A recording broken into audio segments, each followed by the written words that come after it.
Namaskar. Good morning, everyone. So today we're talking a lot about more specific areas of Gurukul, what is happening research-wise in North America, and we'll be introducing you to the Gurukul Global Collective.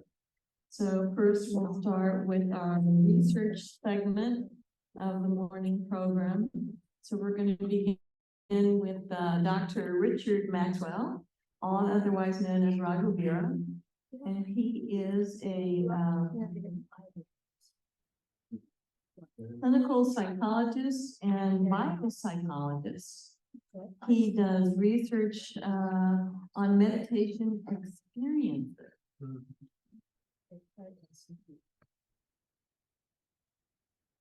He does research on meditation experiences. And Kundalini. And Kundalini.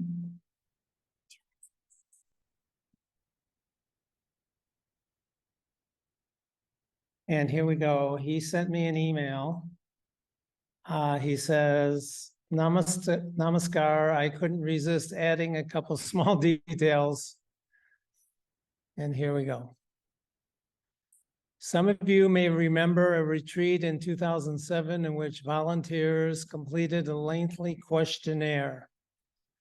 I had become distressed by the dominance of research using mechanized technology to analyze meditative experience. While there was a lack of examination of the range of subjective experiences present in meditation and a failure to examine potential expression of Kundalini. The analysis of the data had many twists and turns, partly because my experience was as a clinician in clinical psychology, specializing in neuropsychology, and I was not an academic. It ultimately took 15 years for the data to reach publication, especially aided by Sucharit Katyal's joining in the process of bringing his experience in research in cognitive science, our paper. Characteristics of Kundalini-related sensory, motor, and affective experience during tantric meditation was the title. Was published last year. If someone would like to copy, please email me at rwmaxw@gmail.com. That's rwmaxw@gmail.com. Data was also collected for a similar but somewhat modified questionnaire in the late 2008 and early 2009, and again in 2015, giving encouragement from Dada Maheshwarananda, then in Venezuela. I am currently deeply involved in analyzing the data and will be emphasizing the spiritual information that had been added to this modified questionnaire.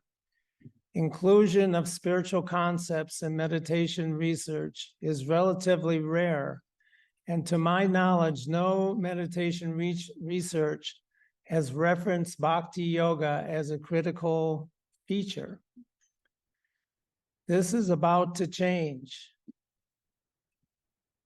Hopefully the work will be published next year. There is always complexity in the fine details, so it is hard to predict. Beyond that, I have an idea on other topics I want to analyze and publish, particularly on vrittis and on the pineal gland. There's also a new effort that Vishwamitra can describe further that is examining a new meditation research project, perhaps associated with higher meditation states. Sometimes I think I am crazy doing this stuff. All I can say is that it's highly inspiring for me to bring aspects of Baba's philosophy into the academic discourse of published meditation research. Thank you to everyone who gave their time to fill out this questionnaire, these questionnaires.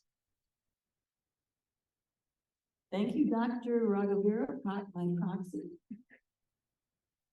And we can make that email address available to anyone if you didn't catch it there. I'm just curious, how many people in this room filled out that questionnaire?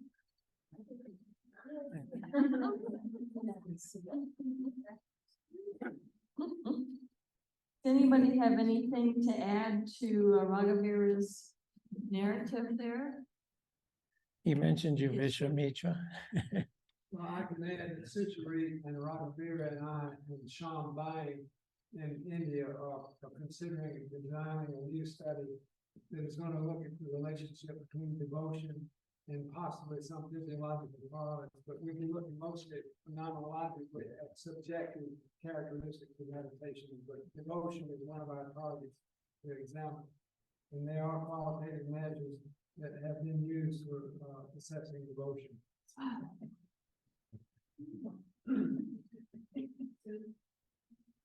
I mentioned yesterday altered traits, and Daniel Goleman and Richard Davidson have an institute at University of Wisconsin-Madison, I'm pretty sure, that sort of hosts all this global research on meditation and yoga. And they themselves pointed in their book to the fact that what they've seen so far in thousands of studies is limited.